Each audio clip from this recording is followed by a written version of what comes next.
دولت کی فراوانی نوجوانی کی تباہی کا باعث ہے۔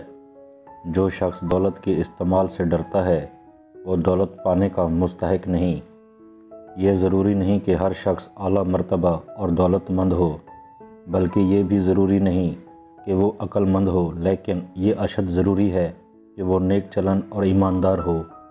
جس شخص کو قرض لینے اور خوشامد کرنے کی ضرورت نہیں، وہ سب سے بڑا مالدار ہے۔ دولت اور روپیہ پیسہ کی مثال کھاد کی سی ہے کہ اسے جب تک پھیلایا نہ جائے، یعنی عام طور پر تقسیم نہ کیا جائے، اس سے کچھ فائدہ نہیں ہوتا۔ پیٹ کی یعنی بھوکھوں اور فاقہ کشوں کی سازش بہت ہی بری ہے۔ جو انسان انتقام اور کینہ کی یاد دل میں تازہ رکھتا ہے، وہ گویا اپنے زخموں کو تازہ رکھتا ہے جو دوسری حالت میں آسانی سے بھر جاتے ہیں۔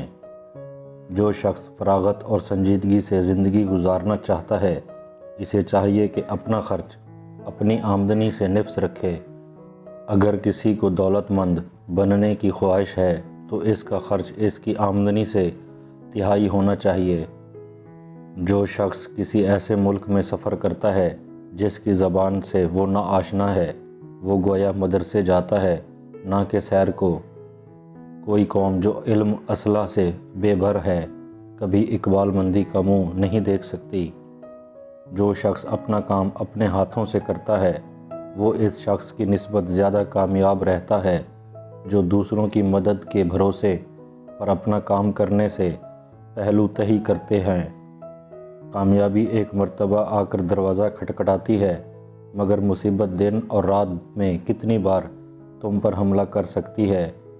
کسی چیز کے حصول کا خواہش مند ہونا اور اس کے لیے محنت اور سختی اٹھانے کے لیے تیار نہ ہونا کمزوری اور سستی کی نشانی ہے۔